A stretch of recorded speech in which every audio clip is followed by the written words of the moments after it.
नमस्कार दोस्तों, पूजा इंस्टीट्यूट में आपका हार्दिक स्वागत है। मैं आर के सर आज आपके लिए 3 एग्जामों की डिक्टेशन लेकर आया हूँ दोस्तों। RS MSSB और राजस्थान हाई कोर्ट SSC और अदर्स एग्ज़ाम। और दोस्तों, इस चैनल पर आप नए हो तो सब्सक्राइब करें और शेयर करें और कमेंट करें। और जिन दोस्तों को यदि स्टेनो बेसिक हिंदी और इंग्लिश सीखना है वो हमारे यहाँ पूजा इंस्टीट्यूट ऐप पर स्टेनो सिखाई जा रही है। उसका लिंक इस वीडियो के डिस्क्रिप्शन में दे रखा है। दोस्तों, प्ले स्टोर से डाउनलोड करेंगे, पूजा इंस्टीट्यूट ऐप से पढ़ाई की जा रही है बहुत ही इजी सरल भाषा में। दोस्तों, ऋषि प्रणाली हिंदी से है और इंग्लिश है पिटमैन। और दोस्तों, रेडी हो आप डिक्टेशन के लिए? Ready, start. अध्यक्ष महोदय, देश की शांति रक्षा के लिए ही दंड विधान तथा पुलिस और जेलों का निर्माण किया गया है। कभी कभी जब अशांति घोर रूप धारण करती है तो सेना या फौज की आवश्यकता पड़ती है, जो देश में शांति रखने के अलावा बाहरी विदेशियों के आक्रमण से भी रक्षा करती है। आवश्यकतानुसार सेना के कई भाग किए गए हैं, जैसे जल सेना, स्थल सेना, वायु सेना आदि। वायु सेना की बागडोर रॉयल एयरफोर्स के अफसरों के हाथ में है। इसमें अनेक प्रकार के वायुयान हैं, जिन्हें हवाई जहाज या एरोप्लेन कहते हैं। सैनिक अफसरों की उच्च शिक्षा के लिए देहरादून में एक कॉलेज स्थापित किया गया है, जिसे सेंडूरस्ट कॉलेज कहते हैं। देश में लगभग 3 दशक से ज़्यादा समय के बाद नई शिक्षा नीति का ऐलान किया गया है। शिक्षा के क्षेत्र में अब तक केवल जुबानी जमा खर्च किया जाता रहा है। केंद्र में सत्तारूढ़ होने के बाद से ही प्रधानमंत्री नरेंद्र मोदी ने इस दिशा में काम करना शुरू कर दिया था। मोदी ने अपने दूसरे कार्यकाल में नई शिक्षा नीति को लाकर बड़ा कदम उठाया है। इसमें सबसे खास बात है कि देश के विभिन्न राज्यों के सभी वर्गों को इसमें शामिल किया गया है। नई शिक्षा नीति को बनाने के लिए अब तक की सबसे बड़ी लोकतांत्रिक कार्रवाई को अंजाम दिया गया है। ऐसा करना बेहद जरूरी भी था, क्योंकि भारत दुनिया में युवा जनसंख्या वाला सबसे बड़ा देश है। युवाओं के बेहतर भविष्य के लिए शिक्षा अहम कड़ी है। हमारे देश में दुनिया भर के 70% बाघ है, यानी 30% बाघ ही दुनिया के बाकी देशों में है। इसलिए भारत को बाघों की जमीन कहा जाता है। सरकार ने 2018 की पिछली गणना में बाघों की संख्या में जोरदार बढ़ोतरी का दावा किया था।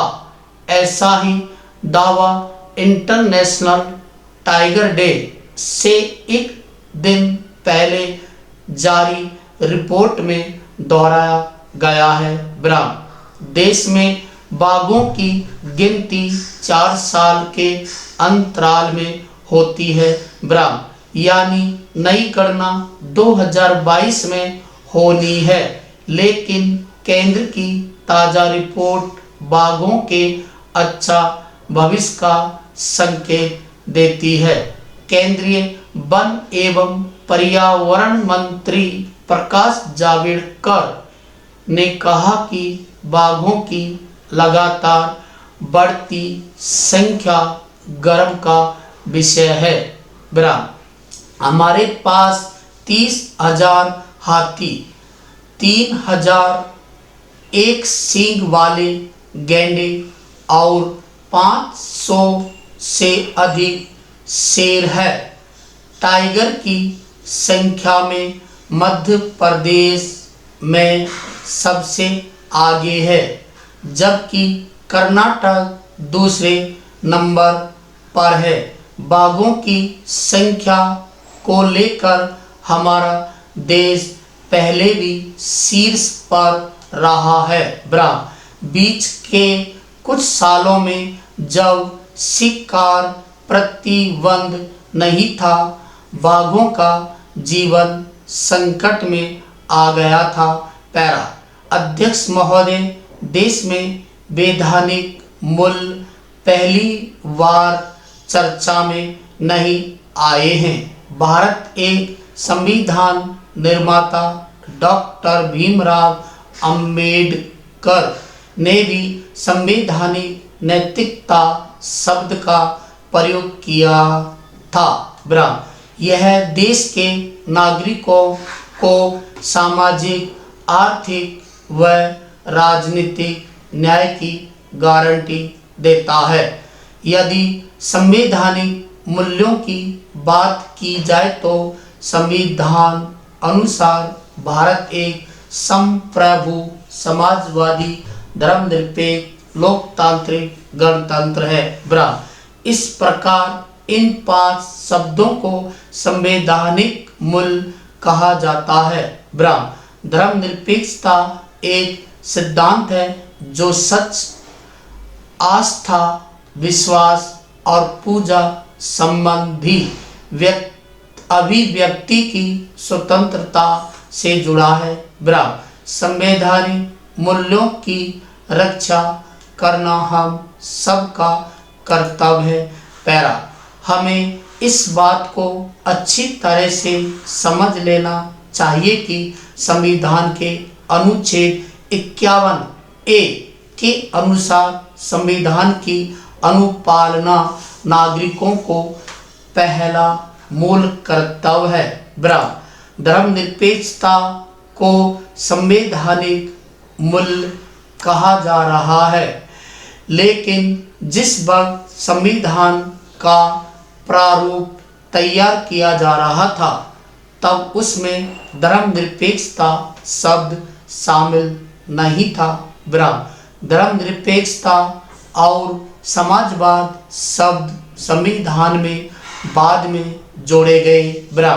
ये शब्द संविधान बनने के 25 साल बाद उसमें जोड़े गए।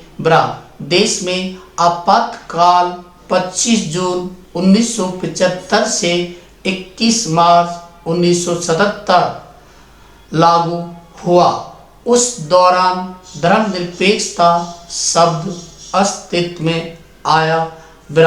संविधान के 42वें संशोधन के तहत इसे शामिल किया गया। तकरीबन 98% संविधान संशोधन हटा दिए गए। केवल 2% संशोधनों को ही रखा गया। इसमें समाजवाद और धर्मनिरपेक्षता को महत्व दिया गया। ऑनलाइन व्यवसायिक जगत की 4 दिग्गज कंपनियां फेसबुक, अमेजन, फ्लिपकार्ट, गूगल और एप्पल स्वस्थ व्यावसायिक प्रतिस्पर्धा संबंधी कानून एंट्रिस्ट के उल्लंघन के आरोपों का सामना कर रही है। इसी क्रम में चारों कंपनियों के सीईओ फेसबुक के मार्क जुकरबर्ग, अमेजन के जेफ बेजोस, गूगल के सुंदर पिचई और एप्पल के टिम कुक ने अमेरिकी संसद के समक्ष अपनी अपनी कंपनियों के कामकाज के तौर तरीकों के बारे में जानकारी दी। इन कंपनियों से बाजार पर प्रभुत्व को लेकर करीब साल भर से पूछताछ चल रही है। हर कंपनी के प्रभावशाली सीईओ इस कड़ी पूछताछ में अपनी अपनी कंपनी का बचाव करते नजर आए। कंपनियों के समक्ष वश से मुश्किल सवाल उनके राजनीतिक रुझान और उसका अमेरिका पर असर तथा चीन में अपनी भूमिका को उचित ठहराने को लेकर था। इन्फ्लुएंजा के कारक वायरस संक्रमण के इलाज के लिए एंटीवायरस दवा की दी जाती है, परंतु कोरोना वायरस से होने वाले कोविड-19 संक्रमण के इलाज में यह कारगर नहीं है। पूर्ण दोस्तों, क्या सवाल? अब इसके आपको प्रैक्टिस करनी है, हिंदी ट्रांसलेशन करेंगे आप। और दोस्तों, इस चैनल पर आप नए हो तो सब्सक्राइब करें। और दोस्तों, हमने पूजा इंस्टीट्यूट ऐप पर हिंदी स्टेनो और इंग्लिश स्टेनो का कोर्स स्टार्ट कर दिया गया है, क्योंकि अभी RSS भी राजस्थान हाई कोर्ट की एग्ज़ाम आने वाली है। और जिन दोस्तों को हिंदी इंग्लिश स्टेनो सीखना है वो प्ले स्टोर से डाउनलोड करें पूजा इंस्टीट्यूट ऐप, मात्र 500 रुपये पर मंथ। थैंक यू दोस्तों।